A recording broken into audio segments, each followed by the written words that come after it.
नमस्कार विद्यार्थी मित्रांनो. आज आपण मॅनपॉवर प्लॅनिंग हा जो विषय आहे हा आपण आज बघणार आहोत. सर्वजण लॉकडाऊननंतर तुम्ही आज पुन्हा नव्या जोमाने तयार होत आहात आणि जो काही तुम्ही MCVCमध्ये OT टेक्निशियन कोर्स करत आहात आणि त्यामध्ये तुम्हाला जो सब्जेक्ट दिलेला आहे मॅनपॉवर प्लॅनिंग त्याविषयी आज आपण जाणून घेऊया. तर सुरू करायचं मग. चला, ओके.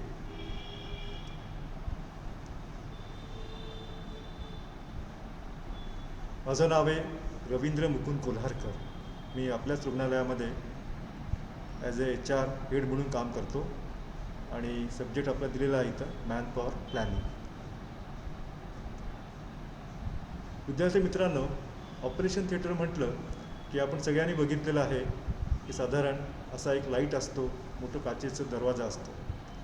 तुम्ही कधी विचार केला आहे की बा ऑपरेशन थिएटरला थिएटर हे का नाव दिलेलं आहे, ऑपरेशन कॉम्प्लेक्स का नाही म्हणत किंवा ऑपरेशन रूम का नाही म्हणत? साधारण थिएटर जर म्हटलं आपण तर तुम्हाला कल्पना असेल थिएटर म्हणजे आपलं परफॉर्मिंग आर्ट आणि त्यामुळेच इथं सर्व परफॉर्मिंग आपली आर्ट केली जाते. म्हणजे ऑपरेशन हे पण एक परफॉर्मिंग आर्ट आहे, ज्यात हाताचा खेळ आहे, डोळ्यांची आपली जादू आहे आणि हे सगळं केल्यामुळे याला आपण थिएटर हा शब्द दिलेला आहे.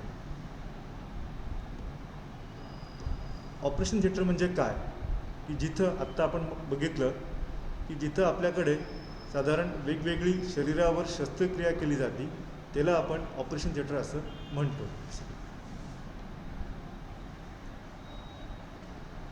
साधारणपणे सर्जरीमध्ये आपण जर बघितलं तर मायनर सर्जरी, मेजर सर्जरी आणि सुप्रा मेजर सर्जरी असे येतात. ज्यामध्ये मायनर सर्जरी म्हणलं साधारण 1 तासापर्यंतच्या सर्जरी होतात त्याला आपण मायनर सर्जरी म्हणतो. 1 ते 4 तासापर्यंतच्या सर्जरी असतात त्याला आपण मेजर सर्जरी म्हणतो आणि सुप्रा मेजर 6 ते 7 तासाच्या वरती कदाचित अगदी 24 तास पण लागू शकतात. मग मायनर सर्जरीचं एक्झाम्पल जर बघितलं आपण तर साधारण एखादी बायोप्सी असेल किंवा मेजरमध्ये बघितलं तर ऑर्थो सर्जरी असतील आणि सुप्रा मेजरमध्ये म्हटलं तर किडनी ट्रान्सप्लांट असेल, हृदयरोग शस्त्रक्रिया असतील किंवा नी रिप्लेसमेंट असेल, तर या सगळ्या आपल्या सुप्रा मेजरमध्ये येतात. जर आपल्याला बघायचं असेल टाईप्स ऑफ सर्जरी, एखादं ऑपरेशन थिएटर आपण घेतलं आणि त्या थिएटरमध्ये कुठल्या कुठल्या प्रकारची सर्जरी होतात तर OBGY सर्जरी असेल, ENT सर्जरी असेल, जनरल सर्जरी असेल, लॅप्रोस्कोपी असेल, यूरोलॉजी असेल, पिडियाट्रिक सर्जरी असेल, स्पाईन सर्जरी असेल, ऑर्थो सर्जरी असेल, ऑप्थोमल सर्जरी असेल, या वेगवेगळ्या प्रकारच्या सर्जरी आहे. यापेक्षा पण अधिक सर्जरी अजून होऊ शकतील. म्हणजे सायन्स एवढं पुढे गेलेलं आहे की आपण शरीराच्या प्रत्येक भागाची आपल्याला सर्जरी करता येते आणि या सर्जरीच्या काही उदाहरणादाखल आम्ही तुम्हाला इथं एक चित्र दाखवलेलं आहे. आता आपण आपल्या मेन विषयाकडे वळूया.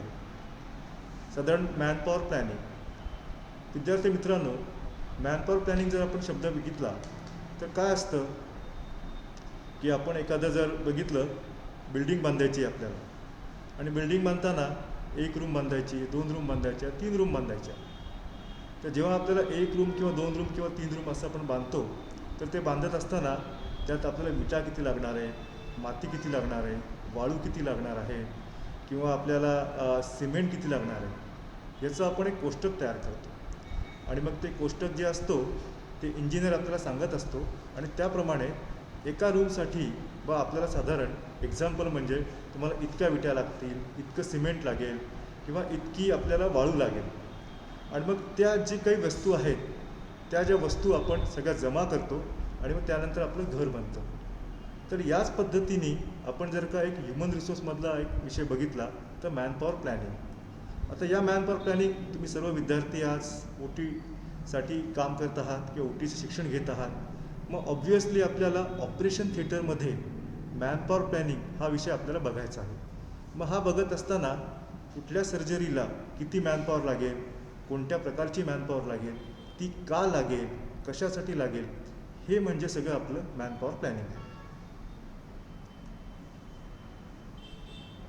आत्ताच म्हणल्याप्रमाणे इथं अगदी आपण शब्दशः जर बघितलं तर manpower planning is a process of estimated the optimum number of people required for completing a project, task और ए गोल विदिन टाइम.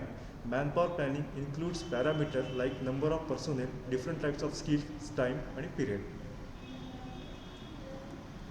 आता खरंच ही मॅनपॉवर प्लॅनिंग करायची का?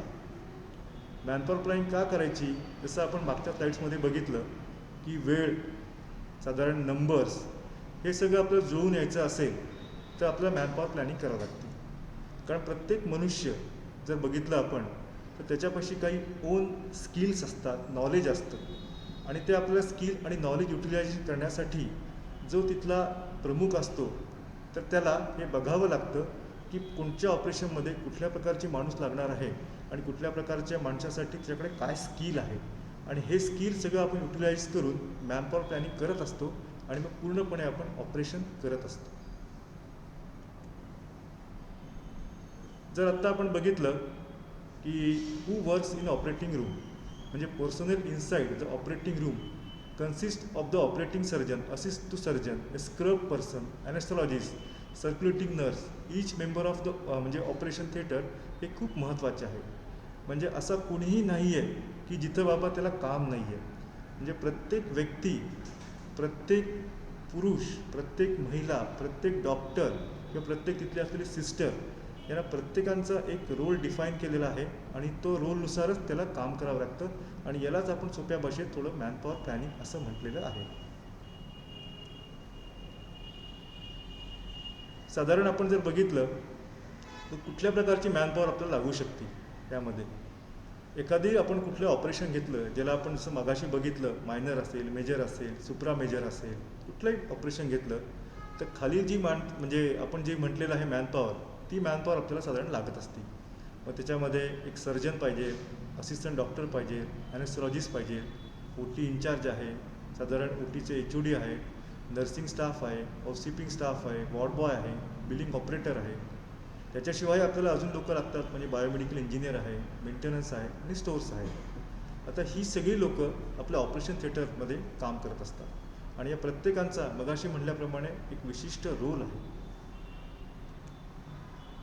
जर आपण असं म्हटलं तर सर्जनचं काय काम आहे, तर जसं बघितलं आपण तर एखादी भाजी घेतली, आपण कांदा घेतला, बटाटा घेतला आणि आपण चाकू घेतला आणि त्याचं काम आहे की आपल्याला अशा अशा फोडी पाहिजे, तसे आपल्याला भाजी चिरून पाहिजे. तर त्याच पद्धतीने सर्जन जो असतो त्याच्या हातामध्ये चाकू असतो, सुई दोरा असतो आणि मग तो ज्या विशिष्ट भागाची आपल्याला सर्जरी करायची आहे तो विशिष्ट भाग साधारण पेशंटला सांगून तो साधारण कापत असतो आणि शरीराच्या आतमध्ये ज्या काही गोष्टी असतात त्याला आपण सर्जन म्हणतो आणि ती सर्जरी करत असतो तो. जर अगदी शब्दशः बघायचं असेल तर surgeon is responsible for the preventive diagnosis of the patient, for performing the operation and for providing the patient with prospective surgical care treatment during the course of an operation. The surgeon must make important decision about the patient's health, safety and welfare. आपण सर्व चित्रात बघत आहात की surgeon म्हणून साधारण कसं काम करतो आहे. सर्जन नंतरचा महत्त्वाचा रोल असतो तो ॲनेस्थॉलॉजिस्ट. साधारण असं म्हणतात की ॲनेस्थॉलॉजिस्ट ही जी काही संकल्पना आहे किंवा हे जे सायन्स आहे हे गेल्या 200 वर्षामध्ये म्हणा, 100 वर्षामध्ये आलेलं आहे. पण खरंच फार पूर्वी, म्हणजे 1000 वर्षापूर्वी असेल, 2000 वर्षापूर्वी असेल, काय करत असतील तर आपल्याला कदाचित रामायण महाभारतातली गोष्ट माहिती असेल की हनुमानाने ती जडीबुटी आणली आणि ती जडीबुटी त्या रामाला दिली, त्या लक्ष्मणाला दिली आणि तो जागा झाला. मग खरंच तेव्हा त्याला काय झालं होतं तर तेव्हा तो जो काही आजारी होता आणि आजारी झाल्यानंतर त्याला जे काही गोष्टी झाल्या होत्या शस्त्रक्रियेची गरज होती, पण आजच्याप्रमाणे सायन्स ज्याला ॲनेस्थॉलॉजिस्ट म्हणू असं काही नव्हतं. ती जडीबुटी दिली आणि तो साधारण थोड्या वेळ काही वेळ शांत पडून राहिला आणि त्याच्यावर सर्जरी केली गेली. त्याच पद्धतीने जर आपण आताचं जर पेशंट म्हटलं, कुठल्याही शरीराचा भाग जर आपलं ऑपरेशन करायचं असेल तर त्याला पहिल्यांदा आपल्याला भूल द्यावी लागते.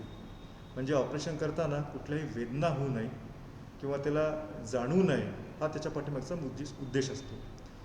मग जर बघितलं, anaesthesiologist are the doctor trained to administer and manage anesthesia given during a surgical procedure. They are also responsible for managing and treating changes in your critical life function, breathing, heart rate and blood pressure as they are affected by the surgery being performed. म्हणजे नुसतं injection देऊन चालत नाही, साधारण त्याचा heart rate कसा आहे बघावं लागतं, ब्लड प्रेशर बघावं लागतं, त्याची साधारण लाईफस्टाईल कशी बघावं लागते, आपल्याला कुठल्या प्रकारचा ॲनेस्थेशिया द्यायचा आहे, तो सहन करू शकेल की नाही, हे सगळं बघावं लागतं. आणि हे सगळं बघण्यासाठी जे सायन्स आहे, हे सायन्स म्हणजे ॲनेस्थॉलॉजी. आणि आज ते सायन्स खूप पुढे गेलेलं आहे, ज्याला माझ्या माहितीप्रमाणे आपण स्पाईन सर्जरीसाठी बाबा नेमकं कुठलं ॲनेस्थेशिया द्यावं लागतात, किंवा हार्ट सर्जरीसाठी कुठलं ॲनेस्थेशिया इंजेक्शन द्यावं लागतं, या सगळ्या गोष्टी त्या ॲनेस्थेशियोलॉजिस्टमध्ये येतात. त्यानंतरचा रोल आहे तो OT टेक्निशियन म्हणून किंवा असिस्टंट म्हणून. आपण जर थोडक्यात बघितलं, some of the key responsibilities of the operating theatre technician are transport patient, preparing operating room for surgery, setup, checkup, connect and adjust surgical equipment, technical assistant to surgeon, clean and restock the operating room, arranging instrument and supplies. साधारण महत्त्वाचा role जो आहे तो आपण बघितलं चित्रामध्ये, तर एखादं ऑपरेशन करण्यासाठी खूप इन्स्ट्रुमेंट लागतात आणि ते इन्स्ट्रुमेंटची जुळवाजुळव करणं आणि कुठल्या ऑपरेशनला कुठले इन्स्ट्रुमेंट लागतात हे डॉक्टरांना विचारून ते निर्जंतुकीकरण करून ते अगदी टेबलाच्या बाजूला ठेवणे आणि तेही ऑपरेशनच्या पहिले, आणि कुठल्या कुठल्या प्रकारचे इन्स्ट्रुमेंट लागू शकतात पूर्ण ऑपरेशनमध्ये, याची सगळी माहिती घेऊन ते ठेवणे, हे महत्त्वाचं काम OT टेक्निशियन किंवा असिस्टंट तिथं करत असतात. ऑलरेडी आपण OT टेक्निशियनविषयी यापूर्वीच बघितलेलं आहे, तेच सगळं याच्यामध्ये दिलेलं आहे.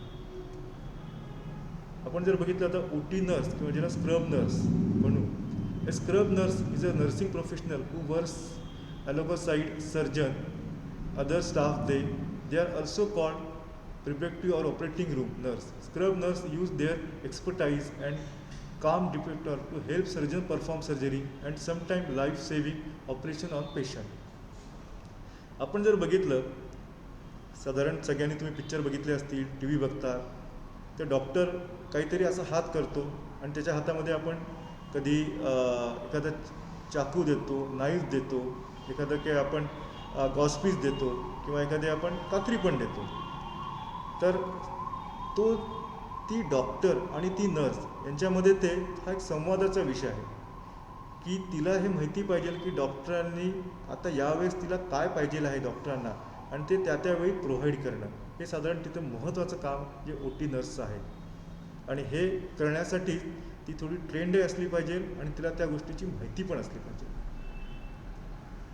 आपण आत्ताच बघितलेलं आहे की OT नर्सचे काय काम आहे ते फक्त इथं आपण दिलेलं आहे. त्यानंतरचा विषय येतो जो वॉर्ड बॉय म्हणून जे किंवा हाऊसकीपिंगचा. यांचं महत्त्वाचं जे काम आहे की OTचं निर्जंतुकीकरण करणं, म्हणजे ती OT पूर्वी असेल, OT सुरू असताना सगळं स्वच्छ आहे की नाही ते बघणं असेल, आणि एखादं ऑपरेशन झाल्यानंतर ते बघणं असेल. आणि नंतरचा विषय असा असतो की ऑपरेशनच्या पूर्वी त्या पेशंटला मूव्ह करणे असेल, किंवा ऑपरेशन झाल्यानंतर व्यवस्थित तो बेड त्या जागेवर नेणं असेल, ही सगळी वॉर्ड बॉय किंवा हाऊसकीपिंगची काम करत असतात. आणि हे करत असताना साधारण त्याला पेशंटची पूर्णपणे अशी माहिती असली पाहिजे की याचं ऑपरेशन कुठलं झालेलं आहे. त्यानंतर बाबा ती स्वच्छ करत असताना तेही माहिती पाहिजे की कुठल्या गोष्टी तिथं आपल्याला वापरायच्या आहेत. हे साधारण महत्त्वाचं काम जे आहे ते वॉर्ड बॉयचं आहे. हे खरंच आत्ता आपण जे बघितलं मॅनपॉवर प्लॅनिंग, हे कशासाठी खरं करायचं, जर आपण काही बघितलं तर right employee at right place, adequate skill manpower, faster surgery can be completed, satisfaction of customer and employee, talent management, time management, profit can be increase, effective performance management. आणि साधारण ज्या काही आत्तापर्यंत 8-10 स्लाईड्स बघितल्या, ते याची कारणं महत्त्वाची जर बघितले तर ही आपण दिलेली आहे. म्हणजे ज्याला असं म्हणता येईल की कुठलाही अगदी वॉर्ड बॉय असेल किंवा ती नर्स असेल, तर ती राईट सर्जरीसाठी राईट मॅनपॉवर पाहिजे, हा खूप महत्त्वाचा आहे. दुसरं महत्त्वाचं आहे की जेव्हा मॅनपॉवर प्लॅनिंग आपण करतो, ती मेजर आहे का मायनर आहे का सुप्रा मेजर आहे, आणि त्यामध्ये किती मॅनपॉवर लागणार आहे याचं पहिले गणित मांडावं लागतं, म्हणजेच ॲडिक्वेट स्किल मॅनपॉवर लागते. तर या सगळ्या गोष्टी ज्या आहेत त्या मॅनपॉवर प्लॅनिंग केल्याने याचा फायदा होतो.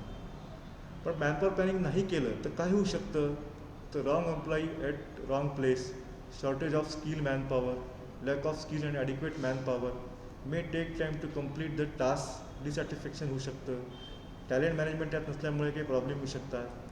साधारण ती OT ज्याला आपण मायनर म्हणतो, ती जर का आपल्याकडे व्यवस्थित मॅनपॉवर नसेल तर तीच OTचा टाईम वाढू शकतो, आणि वाढल्यामुळे कदाचित कॉम्प्लिकेशन पण निर्माण होऊ शकतात आणि इन्फेक्शन पण वाढू शकतं. म्हणून मॅनपॉवर प्लॅनिंग का गरजेचं आहे, तर साधारण हे जे काही आपण प्रोज म्हटलेलं आहे, या सगळ्यांनी विद्यार्थ्यांनी गोष्टी लक्षात ठेवाव्या. हे सगळं शिकल्यानंतर आपण खरंच, तुम्ही जेव्हा इथून शिकून बाहेर पडाल किंवा हा क्लास संपेल, तुम्ही यातनं खरं काय काय शिकलेलं आहात, तर आपण शिकताना जसं पहिले म्हणालो की according to the type of surgery we need plan the manpower strategy. म्हणजे कुठलीही सर्जरी छोटी मोठी ती प्लॅन करून त्याला किती मॅनपॉवर लागणार आहे आणि कोणत्या प्रकारची मॅनपॉवर लागणार आहे ही बघणं साधारण खूप महत्त्वाचं काम आहे. त्यानंतर प्लॅनिंग केल्यानंतर त्या पद्धतीने ते प्लॅनिंग होतं की नाही आणि होण्यासाठी एका पेपरवर मांडणं हे तितकंच गरजेचं आहे.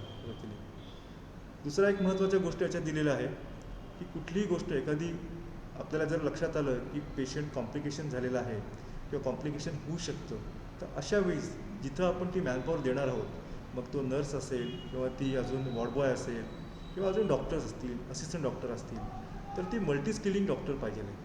जसं आपण मागे बघितलं की किती टाईपचे आपल्याकडे सर्जरी होतात. मग एखादी जर का नर्स फक्त डोळ्यांसाठी सर्जरी करत असेल आणि तिला आपण लगेच OBGYनमध्ये टाकलं, तर तिला OBGYची पण माहिती असली पाहिजे. म्हणून मॅनपॉवर प्लॅनिंग करताना कुठल्या प्रकारची सर्जरी आहे आणि त्या सर्जरीमध्ये तिला सगळ्या गोष्टी माहिती आहेत की नाही हे बघूनच मॅनपॉवर प्लॅनिंग केलं पाहिजे. आणि म्हणून मल्टी स्किलिंग हा एक सध्याचा नवीन एक मॅनेजमेंटमध्ये उदयास आलेला फंडा आहे की तो फंडा सर्वांनी लक्षात घेतला पाहिजे. मग हे करत असताना केल्याने काय होतं, कुठलीही सर्जरी जेव्हा अगदी व्यवस्थित टाईममध्ये पूर्ण होते, पूर्ण झाल्यानंतर मग त्या पेशंटला, त्यांच्या नातेवाईकांना ते एकदम छान वाटतं आणि तुम्हालाही, तुम्ही जे काम करत असता तर तुम्हाला एक समाधान मिळतं की आपण एक चांगली सर्जरीसाठी असिस्ट केलं, तर चार्जेस सर्जरीसाठी आपण एक काम केलं. आणि म्हणून सॅटिस्फॅक्शन हा पण एक खूप महत्त्वाचा विषय आहे. आणि या सगळ्या गोष्टी केल्यामुळे काय होतं, तर आपली सर्जरी एकतर ओके होती, वेळेत पूर्ण होती आणि चांगली होती. म्हणून मॅनपॉवर प्लॅनिंग करणं हे गरजेचं आहे. धन्यवाद.